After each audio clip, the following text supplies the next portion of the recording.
Friends, कैसे हो? मजे में होंगे, उम्मीद करता हूँ। दोस्तों, आज हम चर्चा करेंगे रिमूव टू के बारे में। जी हाँ, बहुत सारे एग्जाम्स में ये होता है कि रिमूव टू का क्वेश्चन पूछा जाता है, उसमें टू दिया जाता है। वैसे तो हमारे पास दो तीन टू है, टी डबल ओ भी टू है ना, टी डब्ल्यू ओ वो भी तो एक टू है, और टी ओ वो भी तो एक टू है ना। बहुत सारे टूज हैं, लेकिन उनमें से एग्जाम में जो पूछा जाएगा वो पर्टिकुलरली कौन सा होगा? टी डबल ओ वाला। तो उसे रिमूव कैसे करते हैं ये आज सीखेंगे, ठीक है ना। चलो देखिए, वो सेंटेंसेस और सेंटेंसेस के साथ साथ समझ लेंगे कि इसको रिमूव कैसे करेंगे। ओके, चलो the sentence is this. Suppose the sentence is Priya is too small to walk fast. Suppose the sentence is this: Priya is too small to walk fast. अब क्या करना है? ये वाला टू जो है उसे निकाल देना है। तो आपको क्या करना है? उसके ऊपर दूसरा भी एक टू उन्होंने फ्री दिया हुआ है, दिख रहा है क्या? हाँ ना, यस, दिस वन। इसके साथ साथ उसे भी निकाल दो, और बहुत ही आसान है दोस्तों। क्या करेंगे? ये वाले टू को निकाल देंगे। ये जो बेचारा तुम्हारी तरफ देख रहा है बहुत हंसी खुशी के साथ, इसे निकालो और उसकी जगह पे सो लिख देना। और ये जो उसका भाई है दूसरा यहाँ पर, उसकी राह देख रहा है, ठीक है ना, उसे निकाल दो और वहां पे दैट लिख देना। अब एक टू चला गया, उसकी जगह पे क्या आया? सो आया। दूसरा टू चला गया और उसकी जगह पे क्या आया? दैट आया। Your answer is going to be very very clear. See, ये जो स्मॉल है वो ऐसे के वैसे रहेगा। तो you have got what? So small that, right. अब अपने अपने तरह से चलो।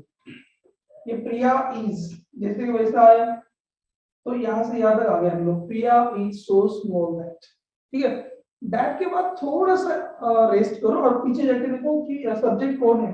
प्रिया है ना, तो हमने उसका प्रोनाउन यूज करना है ना। लड़की है अगर तो शी लिखेंगे, अगर कोई बच्चा लड़का है तो ही लिखेंगे, है ना। तो मेल या फीमेल के ऊपर डिपेंड करेगा। प्रिया है तो we should have to write what? She. उसके बाद में थोड़ा सा टर्न है क्या? अगर वो सेंटेंस प्रेजेंट टेंस में है तो हमने कैन नॉट यूज करना है, कैन नॉट। और देखो, कैन नॉट यूज करना है। और अगर वो सेंटेंस पास्ट में है तो हमने क्या यूज करना है? Could not. यहाँ पर आपको एक ऑप्शन भी है कैन नॉट और कुड नॉट को। क्या? अगर प्रेजेंट में है तो डू नॉट, और पास्ट में है तो डिड नॉट। लेकिन ज्यादातर से कैन नॉट और कुड नॉट का प्रयोग किया जाता है, याद रखिए हमेशा। बट डू डज नॉट और डिड नॉट भी रॉन्ग नहीं है। एग्री? चलो आगे जाएंगे। तो आप देखोगे ये सेंटेंस तो प्रेजेंट टेंस में है, तो क्या यूज करेंगे? कैन नॉट या could not? Obviously can not, can not लिख देना। आप कैन नॉट का कॉन्ट्रैक्शन करके कांट ये भी कह सकते हो, कोई बात नहीं, ठीक है। आगे जो बचा हुआ सेंटेंस है वो लिख दो, हो गया आपका ऐसे। Walk fast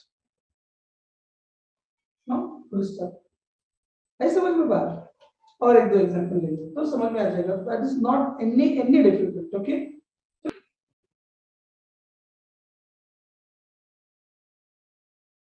Rahul was too busy to look at me. अब समझने वाली बात तो ये है दोस्तों कि जब वो टी डबल ओ वाला टू आ जाता है तो उससे नेगेटिव मीनिंग आ जाता है, ठीक है। कहीं पर भी, यहाँ पर भी, कहीं पर भी जब हम कहेंगे इट्स टू डार्क, तो मीनिंग क्या हुआ इसका?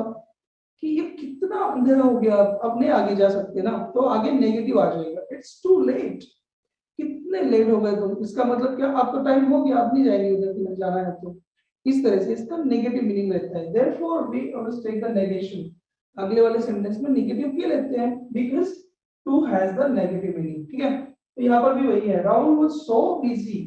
इतना बिजी था राहुल कि मेरी तरफ वो देख भी नहीं पाया ना। कैसे करेंगे? ये वाला टू निकालो, सो लिख देना। ये वाला टू निकालो, वहां पे दैट लिख देना। दैट के बाद में राहुल है तो ही आएगा, गेटिंग दिस। और वो सेंटेंस पास्ट में है तो क्या आएगा फिर? कुड नॉट आएगा। बाकी जो भी सेंटेंस है जैसा भी है पूरा के पूरा लिख दो वहां पे, कोई प्रॉब्लम नहीं है. Your answer goes like this. Rahul was so busy that he could not, क्या बच गया अभी, look at me. अगर किसी ने इस तरह से लिख दिया Rahul was so busy that he did not look at me, तो वो भी right. Getting this? यहाँ पर भी cannot की जगह पे प्रिया is so small that she does not walk fast, तो वो भी करेक्ट है. Getting? तो इस तरह से हमने प्रोनाउंस जो भी है उनके प्रोनाउंस उनके ऊपर डिपेंड किया. प्रिया है तो शी लिख दिया, राहुल है तो ही लिख दिया. Getting this? इसके ऊपर बहुत सारा डिपेंड करता है. हमेशा हमेशा याद रखिए, अगर मेल या फीमेल नहीं है तो हम क्या करेंगे, इट को ले लेंगे. ठीक है, देखो एक सेंटेंस देखेंगे. The tea was too hot to be served. Okay, इस तरह सेंटेंस है. The tea was too hot to be served. क्या करेंगे, the tea was को as it is रख देंगे, ये to निकालेंगे, इसके जगह पर so लिख देंगे, hot को जैसे कि वैसे लेंगे, ये to निकालेंगे, इसकी जगह पे क्या देंगे, that लिख देंगे. ठीक है, अब tea ना आदमी है ना औरत, तो क्या लिख देंगे, it. यहाँ पे इट लेनी है, ये समझ रहे हो बात. तो छोटी छोटी बातें लेकिन बहुत इंपॉर्टेंट है ना. तो फिर इट लिख दिया. अब बोलो कैन नॉट या कुड नॉट, वाज है पास्ट टेंस है ना, कुड नॉट लिख देना, तो इट कुड नॉट. और फिर जो बचा हुआ सेंटेंस है वो आगे जैसे कि वैसा बी सा. What is the answer now? The tea was so hot that it could not be served. Getting this? कभी कभी सेंटेंस का जो सब्जेक्ट है वही ईट रहेगा. देखो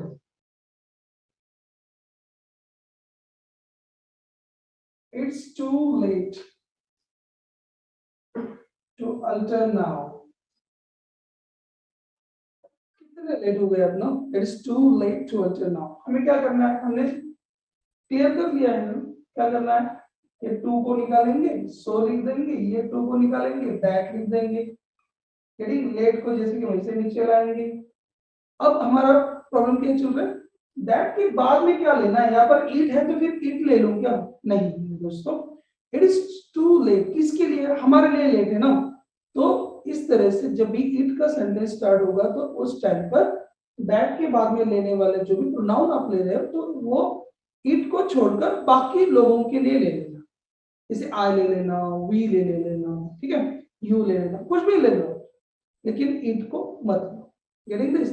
तो it is too late that we ले लो, कोई बात नहीं, we.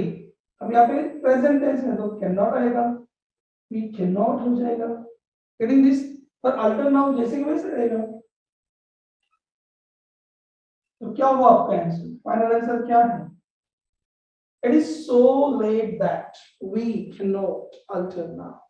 Or you may say that it is so late that we can't alter now. Getting this? तो आसान है दोस्तों, कोई डिफिकल्ट नहीं है. इट अगर हो तो यहाँ पर दूसरा प्रोनाउन यूज करना चाहिए. ये बात इस सेंटेंस से क्लियर करेंगे. थोड़ा सा और आगे जाते हैं, थोड़ा सा और कहानी में ट्विस्ट है. अब देखो सेंटेंस कैसे स्टार्ट हो रहा है, इट से स्टार्ट हो रहा है. Sentence is starting with it, but there is something twist in the kahani. Okay, see, it was too heavy for me to lift.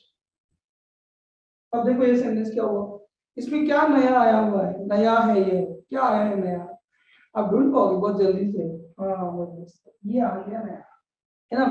अब तक तो बहुत अच्छा चल रहा था, हम इसे निकाल देते, इसका सो लिख देते, इसे निकाल देते, इसका दैट लिख देते, ये हैवी भी जैसा है वैसे ही नीचे लाते उसको भी, है ना. बीच में फॉर्म ही आ गया, फॉर्मेलिटी ले गया, है ना.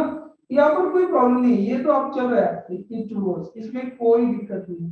It was so heavy that, यहाँ तक भी पूरा क्लियर है. ठीक है, हमने क्या चेंज कर दिया, फॉर्म ही जब भी आ जाएगा ना तो फॉर मी है, फॉर यू है, फॉर माई फादर है, फॉर हिज सिस्टर है, जो भी है कुछ, उसको जैसे कि वैसा उठाकर दैट के बाद में लिख देना। अंडरस्टूड? वहां पे ही शी इट वगैरह मत लिखो। यहाँ पर जिसका अगर नाम हो, राहुल है तो राहुल लिख देना, प्रिया है तो प्रिया लिख देना, निशा है तो निशा लिख देना, मम्मी पापा भैया दीदी जो भी है वो जैसे कि वैसे यहाँ पर लिख देना। अब फॉर मी बोल दिया है तो आई तो लिखना ही पड़ेगा। यस, तो क्या लिखेंगे फिर? आई, यहाँ पर लिख देंगे आई। ये आई कहाँ से आ गया? ये मी से उठ के यहाँ पे आई हो गया। Your answer is going with it was so heavy that, ये कनेक्शन हो गया इसका। आई, अब देखो वाज है तो कुड नॉट हो गया, आई कुड नॉट, और यहाँ पे क्या बचा था? लेफ्ट। समझ रहे हो कि नहीं समझ रहे हो? आसान है, कोई डिफिकल्ट नहीं है। ठीक है, दूसरे किसी एक नाम के साथ ले लेंगे, suppose it's too new for my brother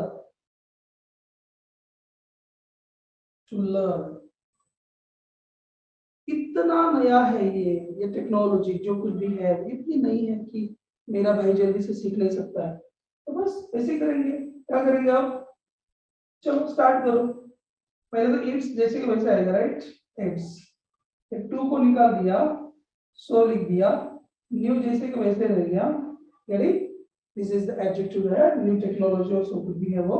अब ये न्यू लग गया। अभी फॉर माय ब्रदर है ना, इसको थोड़ा सा आराम करने देना। पहले ये टू को देख लो, फिर दैट करेंगे। आपको पता चल जाएगा सो और दैट, इन दोनों के बीच में एक बंदा बड़ी आराम से बैठा हुआ है, उसको ऐसे बैठने देंगे। ठीक है, फिर उसके बाद ले लेंगे। अभी ये फॉर माय ब्रदर था ना, तो दैट के बाद में ही वगैरह नहीं लिखना है, तो माय ब्रदर ही लिखना है। Okay, your writing language my brother. आजकल तो ब्रदर को ब्रो है ना, ऐसे कुछ में बोलते हैं ना, माय ब्रदर। अब देखो अब यहाँ पे एपोस्ट्रोफी दिया हुआ है, राइट? इट्स दिया है, तो इट्स का मतलब क्या होता है? It is. तो वहां पे कंफ्यूज नहीं करते ना, एक प्रेजेंट टेंस है तो can't. It's so knew that my brother can't learn, है ना? तो कितना आसान था। मुझे लगता है दोस्तों आपको ये बात समझ में आई होगी, because it is not that much difficult to learn about. लेकिन क्या होता है, कभी कभी हमें पता नहीं रहता है कि exactly what is to be done, ना? अगर किसी सेंटेंस को ठीक से समझ लेते हो तो फिर कोई भी एग्जाम क्यों ना हो, कोई भी सेंटेंस कितना भी बड़ा क्यों ना हो, कभी कभी क्या होता है, the sentences are something longer, no? तो हम थोड़ा सा प्रेशर में आ जाते हैं कि अरे बाप रे, अब कैसे करेंगे। कोई डरने की बात नहीं है। अगर सेंटेंस कुछ लंबा हो, प्रीपोजिशन को ढूंढो और प्रीपोजिशन से कट कर दो, छोटा सेंटेंस बाकी रह जाएगा, फिर उसका ट्रांसफॉर्मेशन कर देना, है ना? मुझे लगता है कि ये वीडियो आपको पसंद आया होगा। अगर पसंद आया है, बस hit the button of subscription there. और अगर आपको कोई ऐसे लगता है कि चलो मुझे राज सर से ग्रामर सीखनी है, सीखना है, या फिर लैंग्वेज सीखनी है आपको इंग्लिश के लैंग्वेज में, तो हम तरह तरह की ट्रेनिंग्स हमेशा ऑर्गेनाइज करते रहते हैं और ऑनलाइन भी टीचिंग चलता रहता है। If you want to join me there, you may just type there on this number, text me on WhatsApp, or you may be connecting on email also. All is given in description box. Connect रहेंगे और आगे चलेंगे। चलो मिलते हैं किसी next video में, तब तक के लिए बाय बाय।